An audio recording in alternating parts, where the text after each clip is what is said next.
Yeah, I've just been having a quiet coffee down by the compost bin, reflecting on what I told you in the last video about my 3-bin composting system and how it interacts with my composting toilet system. I've been operating it for 8 years and it works really, really well. But another little side detail of the composting system is the bread tray, plastic bread tray like you see in the supermarkets. I used to have that perched on top of whichever compost bin I was using, and into that tray would go all the weeds from around the place so that they would dry and make sure that they were absolutely dead before going into the rich, fertile environment of a compost bin, because these used to be full of weeds. No longer, since I adopted these new systems. So it was great, but I've now discovered through visiting the University of YouTube how I can take that to the next level and get another level of nutrient out before I compost the weeds that I can use directly on the garden on a regular basis. So come and have a look and I'll show you what I've made.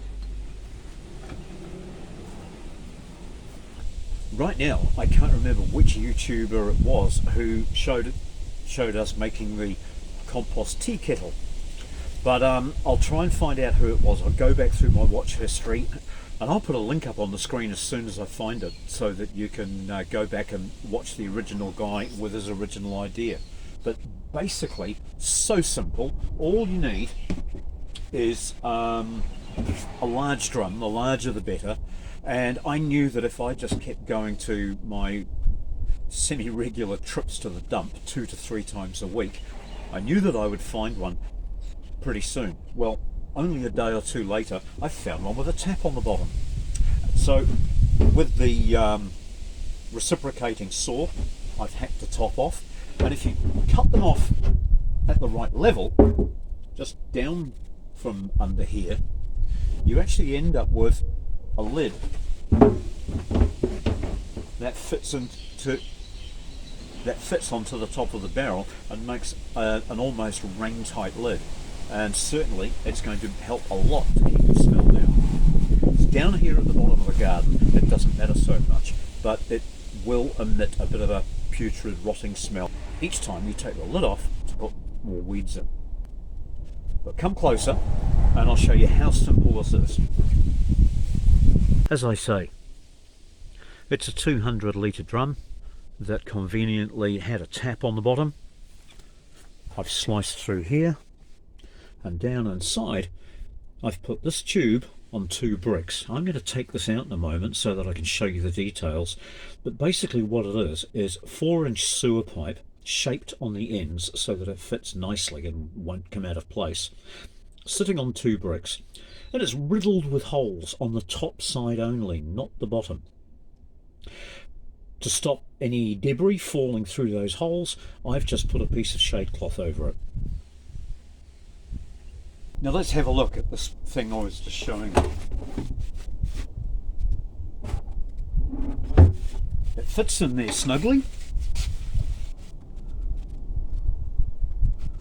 The fabric's cut over length so that it forms a sort of a labyrinth seal with the inside curvature of the barrel.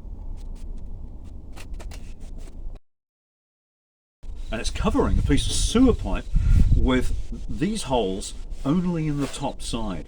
That's because we're putting weeds in there and there's going to be soil on the roots of every one of them. It's going to build up with a bit of sludge in the bottom in no time at all. So I want to make the most of that time. That's why it's lifted up on bricks, and that's why it only has these holes in the top edge. I might get 2 years out of this thing before I have to empty it, take out the highly nutritious sludge and put that on the compost bin, and then put it back together and start all over again. But it's as simple as that. Anybody can do this. You don't have to use shade cloth. You could use some old fly screen mesh from a window. You could use any kind of fabric so long as it's a full synthetic. Natural fabrics in this environment will rot down pretty quickly. So anything that's a polyester or a nylon, an old sheer neck curtain, mum's old wedding dress, anything like that that will allow water to go through, but not plant matter or soil and small stones. So I'm going to pop this back in, and then I will show you how this thing is going to work. Just find my holes, make sure they're at the top.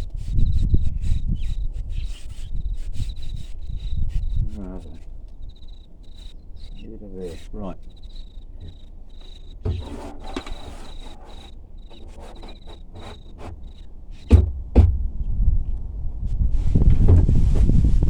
Right, that's in place.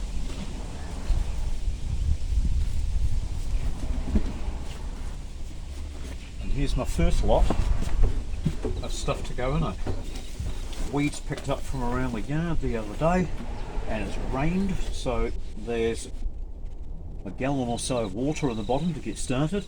And what I'm going to do is pour off this water into here, and you'll see how already the goodness from the weeds has been leaching into the water.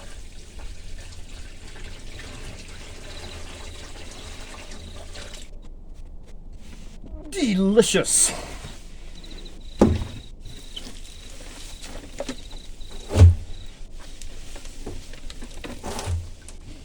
Already a bit pongy, even though it's only 2 or 3 days old. This is a mixture of chickweed, dock leaves, the odd bit of fern. I didn't expect that to be in there, but mostly it's green weeds that have been picked up from around the yard.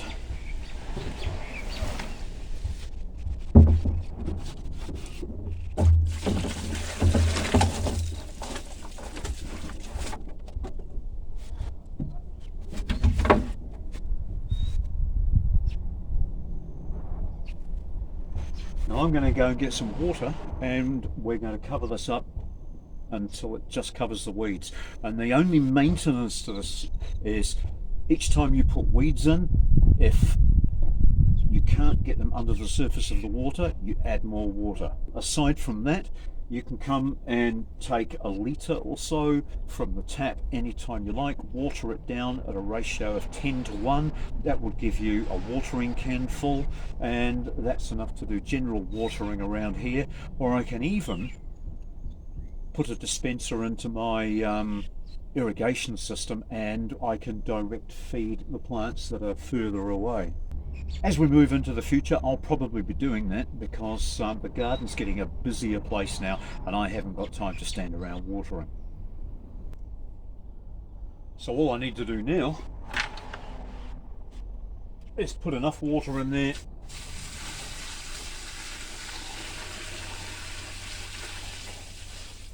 to cover the weeds.